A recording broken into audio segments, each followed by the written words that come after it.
şeb hicr-i visalin yanıyorken, Mecnun gibi Leyla diyerek seni andım.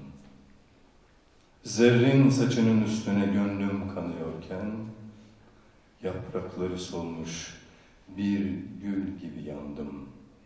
Her şeyle senin hüsnünü gördüm de inandım.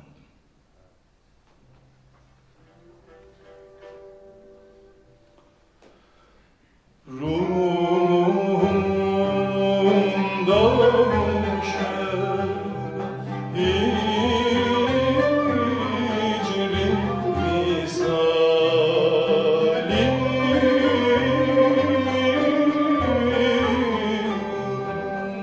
yanıyorken,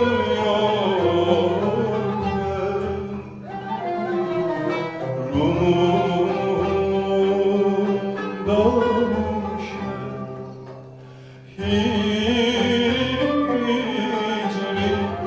visalin yanıyorken,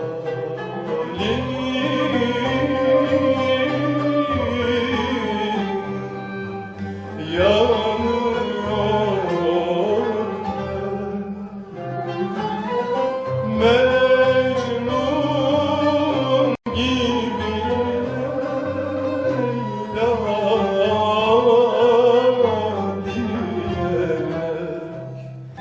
Leyla diyerek seni andım.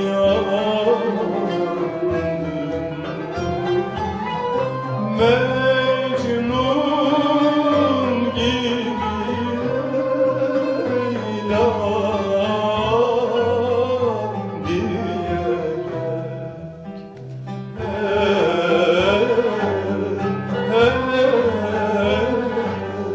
seni andım. Zerrin saçının üstüne gönlüm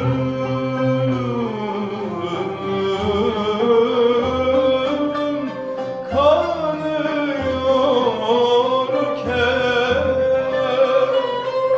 yaprakları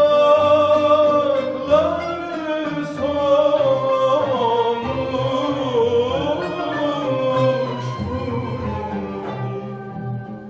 gül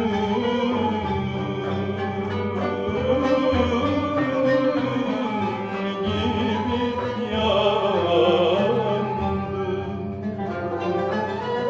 Her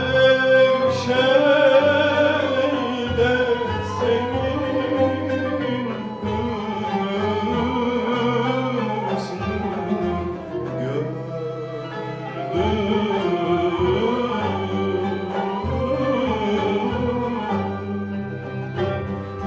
inandım.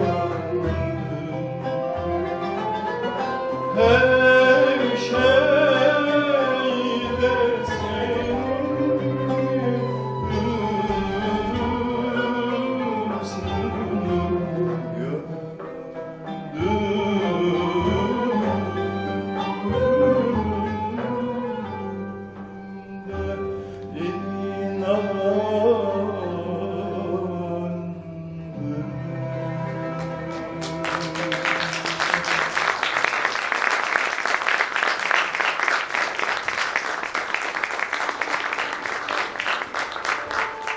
Çok teşekkür ederim.